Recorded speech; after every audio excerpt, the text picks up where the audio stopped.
दे रही है या जी, उसका मियाँ दे रहा है या उसका उस पैसे की मालिक है। आपने उसको इजाजत दी कि इतने पैसे हैं, आप घर घर का जो है ना मतलब कि पंजाबी के हांडी का खर्चा, जो भी है वो तो या उसको आपने पैसे दिए चलो बच्चों के कपड़े ले लें, हाँ जी वो उसने वो, वो चाहती जी हैं। जी ये आदत है ना, हाँ हाँ ये शुरू से अब नहीं है। भले वजीर आजम की बीवी क्यों नहीं ना हो, नहीं सदर की, फौज की, फौजी की, मौलवी की, पीर की, जिसकी भी होगी ना, ये मैंने देखे मैंने जी साफ तो मिल जाता है पाक कुरान में है, नबी करीम सल्लल्लाहु अलैहि वसल्लम की हदीस पाक है, और ये हदीसें भरी पड़ी हैं। हुज़ूर सल्लल्लाहु अलैहि वसल्लम ने दिरहम जिक्र किए हैं जिनकी मकदार बनती है 52.5 तोले चांदी। कितना? जिनकी मकदार हिसाब लगाया उस वक़्त के जो दीनार थे वो चांदी के कितने वज़न के थे, और हिसाब लगा के उलमा ने जो वज़न निकाला वो वही 52.5 तोले चांदी। 52.5 तोले चांदी या इसकी कीमत किसी के पास ज़रूरियात ज़िंदगी से ज़्यादा हुई, भले मौलवी साहब के पास कुरान है, एक मौलवी साहब है उसके पास कुरान पढ़े 8-10 महंगे महंगे बड़े बड़े ना, और वो पढ़ता नहीं है, उसने सिर्फ लाइब्रेरी में सजाए हुए हैं, तो क्योंकि उसकी ज़रूरत नहीं है, कुरान मजीद है हालांकि, लेकिन उसकी ज़रूरत नहीं है, उसने तो लाइब्रेरी की सजावट के लिए रखे हुए हैं। अब इन कुरान पाक की वजह से हिसाब लगाया, अगर उसको साहिब निसाब बन गया तो इसकी वजह से भी कुर्बानी वाजिब हो जाएगी।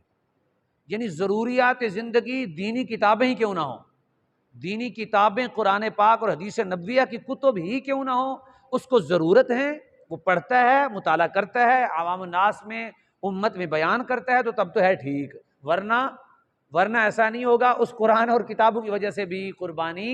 वाजिब हो जाएगी। बस असल में बेहतरीन तरीका ये है, अल्लाह जिसको तौफीक दे। मैंने जहाँ तक सोचा ना, उधार लेके थोड़ा बहुत मेहनत करके हम और कामों में भी करते हैं ना, इस वाजिब को अदा करना चाहिए। हम एक तो हमारे अंदर इस्तेदाद पैदा होगी दीन के लिए कुर्बान होने की, ये सिर्फ जी जी ये याद रखें, एक है किसी चीज़ का अदा करना,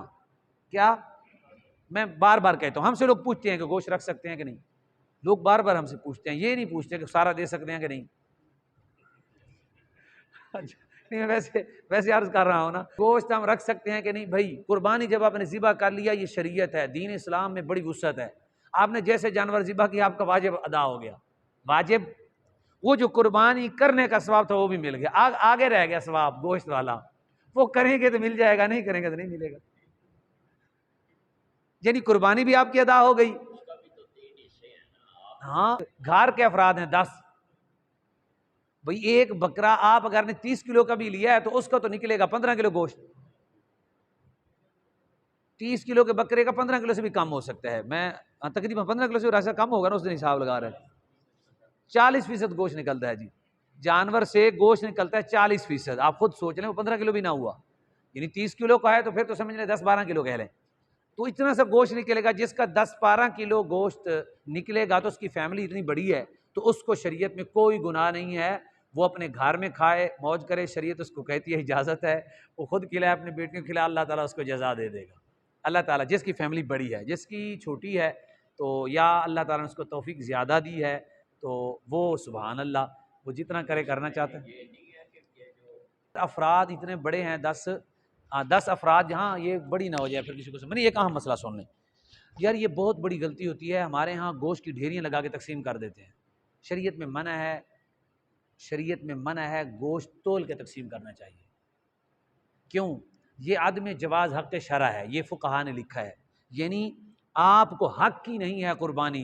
की तकसीम में, ये कुर्बानी अल्लाह की है, इसमें आपको ये है कि आपने किसी, यानी मेरा हक़ होता ना, मेरा गोश्त मेरा हक़ होता तो मैं इनको दे देता, लेकिन मेरा हक़ ही नहीं, हक़ ही अल्लाह का है, अब मैं इनको माफ़ नहीं कर सकता,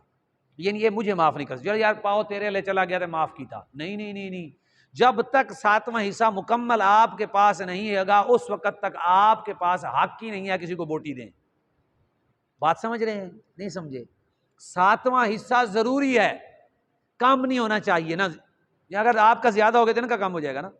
तो जब तक 7वां हिस्सा आपके हाथ में नहीं आ जाता उस वक़्त तक हक़ के शरा आपके पास नहीं है कि आप किसी को दें। हक़ के शरा जब आपके पास 7वां हिस्सा मुकम्मल आ जाएगा, हमें सारी गठड़ी एक नू चुक के दे दो। लिहाजा सबसे पहले जो गोश्त है वो ऐसे ही बांट देते हैं ना, ढेरियां लगा के, ये बिल्कुल काम नहीं करना, तोल के गोश्त सबको बराबर मिकदार में देना है। हाँ जी, 7 लोग होते हैं ना, हाँ उनकी बात है, ऐसा भी लोग कहते हैं कि जो आपका हिस्सा हो गया ना, देखिए मैं वो अर्ज करता हूँ जो है ना ये पकड़ लीजिए, मसला हो गया बयान।